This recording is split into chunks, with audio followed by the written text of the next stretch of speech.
Le Seigneur soit avec vous.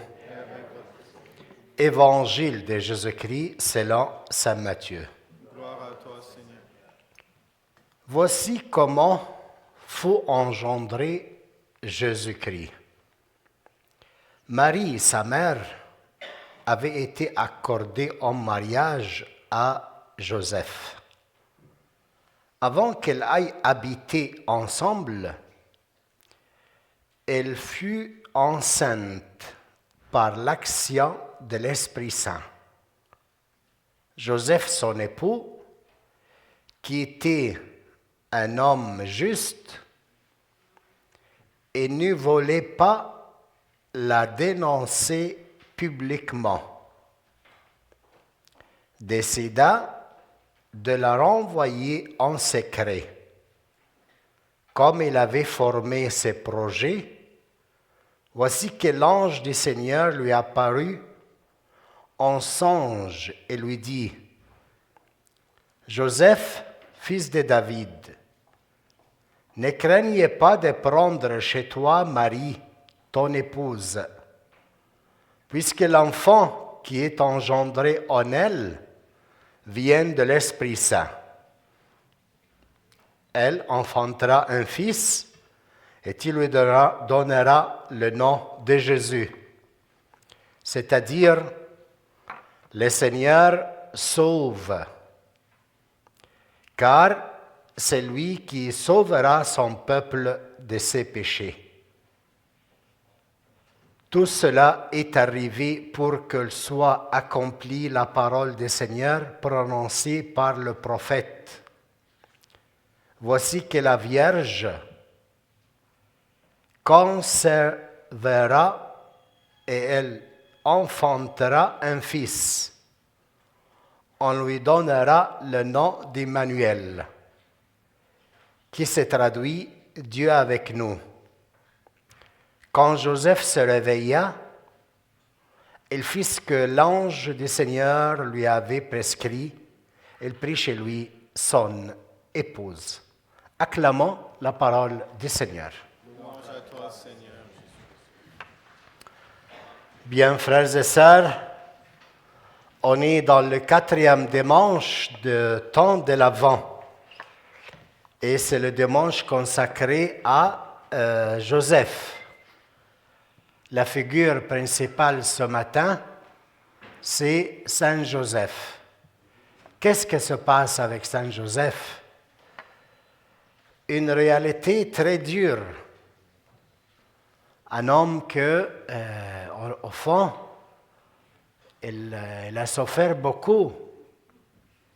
Et sa souffrance, elle était son niveau spécial, l'honneur. Imaginez un homme, il a sa femme accordée en mariage à lui et elles devaient aller ensemble habiter pour consommer ce mariage. Mais avant qu'elle aille habiter ensemble, il a vu qu'elle était enceinte. Tout de suite, Matthieu, il dit, par l'action de l'Esprit Saint. Mais Joseph, il le trouve enceinte par l'action de l'Esprit Saint ou par un homme. Lui, il devait aller habiter avec elle dans la même maison et maintenant, elle est enceinte. Alors, il avait un projet pour ne pas inventer les choses. Et ce projet est de lui laisser partir en secret et de ne pas le dénoncer publiquement. Pourquoi? Et qu'est-ce que ça veut dire que Joseph ne voulait pas la dénoncer publiquement, mais il décida de le renvoyer en secret. Parce que le dénonça publiquement, c'est-à-dire appliquer la loi sur une jeune fille qui est fiancée et dans le même temps se trouve enceinte avec un autre homme, la loi dans le Deutéronome et aussi dans le livre de Nombre, il prescrit qu'est-ce qu'on fait avec une jeune fille vierge, considérée fiancée à quelqu'un, et dans le même temps, elle se trouve enceinte d'un autre. Qu'est-ce qu'il dit la loi? Premièrement, il faut préparer tout un eau amère, très amère. Et les grands prêtres, ils devaient faire certaines prières sur cette eau.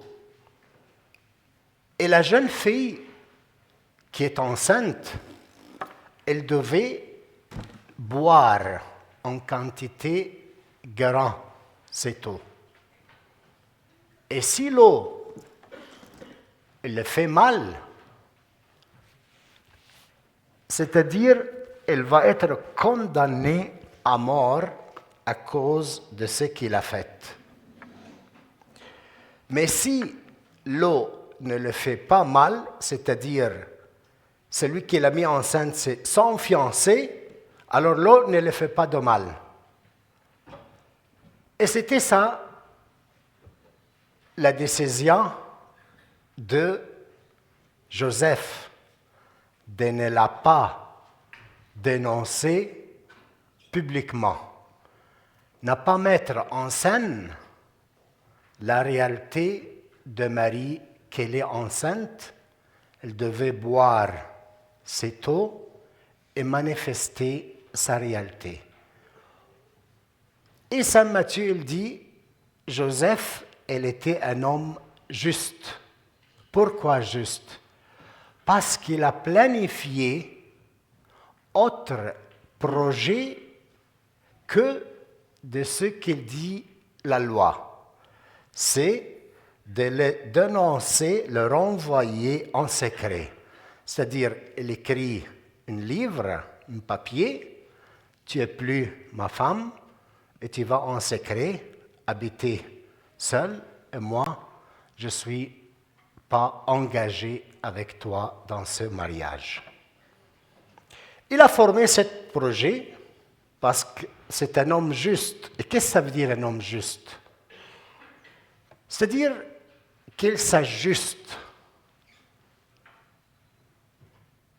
S'il y a quelqu'un ici, un homme juste, c'est-à-dire qu'il s'ajuste à quoi? À la parole de Dieu. Le juste, un homme bar, l'insan el-bar. Qui est l'homme juste? Celui qui s'ajuste, se laisse ajuster à la parole de Dieu. Alors, elle est allée en avant dans ce projet de le laisser en secret et elle est allée dormir. L'ange du Seigneur, il lui est apparu. Il lui parle dans le sommeil. Il lui dit, Joseph, fils de David, ne craignez pas de prendre chez toi Marie, ton épouse. De le prendre chez toi, et il est ton épouse.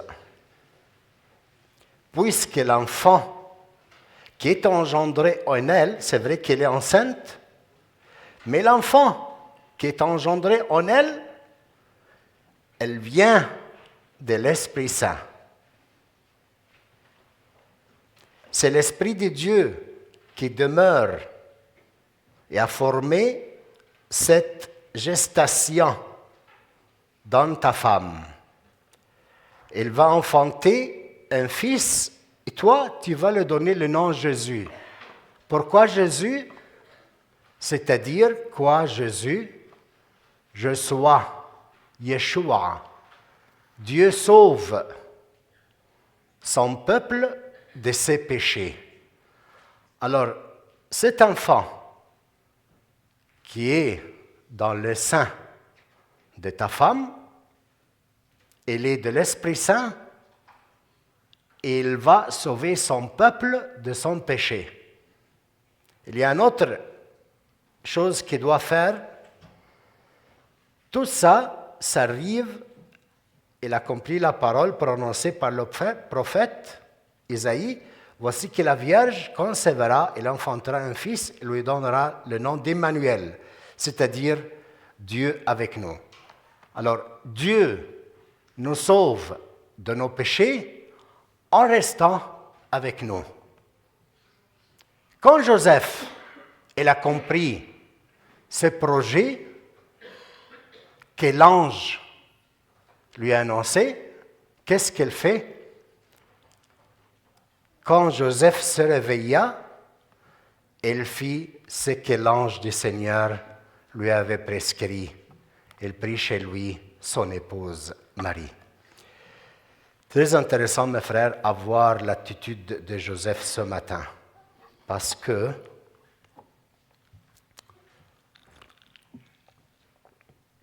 tous, on a devant nos réalités de problèmes, une décision, un projet, on décide quoi faire. Avec un enfant qui est né avec des problèmes, avec une Marie qui a eu tout un problème, avec une femme qui avait des problèmes. Toute une réalité dans notre vie, il y a des problèmes de santé. Et humainement, il y a un projet à faire. Et on forme des projets qui répondent à ce qu'on a besoin. Et alors, là, il peut, ce projet, plaire à l'autre côté ou non, l'autre partenaire ou non. Et on décide de le faire. Ce matin, le Seigneur, il nous donne l'image d'un homme qui s'ajuste de ce projet selon la parole de Dieu et il fait la volonté de Dieu. Même si la décision, elle est contre son honneur, parce qu'il sait, Joseph, que lui n'est pas le papa de cet enfant. Vu qu'il n'est pas le papa de cet enfant, il devait vivre avec lui, il devait l'élever, il devait le former et faire de lui un homme. Il a compris sa mission. À Joseph, il se laissait prendre dans un projet qui lui n'y appartient pas. Alors la question ce matin, ta vie, c'est toi que tu le fais, tu le formes, ou quelqu'un d'autre, il te prend et tu es attiré de lui pour vivre ta vie. Ne veut pas dire que tu es attiré de Dieu, que tu ne fais pas de plan. Fais le plan que tu veux pour ta vie. Mais Dieu intervient des fois, beaucoup de fois, pour changer ton plan. Tu as programmé tout un travail, toute une étude, toute une, je ne sais pas quoi, toute une fiançaille dans cette façon, tout un mariage dans cette façon. Et la réalité te donne une autre chose. Tu as programmé ta journée avec une façon. Et la réalité te donne autre chose. Alors, être juste comme Joseph ce matin, c'est de s'ajuster et sortir de tes plans en entrant dans le plan de Dieu. Tu avais programmé toute une semaine fantastique de Noël. Tu vas faire ça, invitation, et après un petit problème, tu dis, calme-toi, Moi, je veux rester avec toi, seul à seul. Est-ce que tu es content d'entrer dans cette réalité? Ou tu murmures, tu es contre la réalité, contre tes problèmes et contre ta... Le bonheur, ce n'est pas en faisant ce que j'ai planifié. Le bonheur, c'est de recevoir les choses que le Seigneur me donne à vivre comme un don, parce qu'il a un but, c'est de m'unir à lui. Si l'événement quotidien m'unit à Dieu, parce que cet événement de Joseph, chaque jour qu'elle voit cet enfant, elle sait qu'elle n'est pas le sien, elle doit entrer dans la volonté de Dieu, elle doit entrer en intimité avec le Seigneur très fort, parce qu'elle est en train d'élever l'enfant de Dieu. Ah, mes frères, courage, la figure de Joseph, elle nous donne ce matin tout un désir d'entrer dans un plan planifié par le Seigneur dans notre vie. Amen.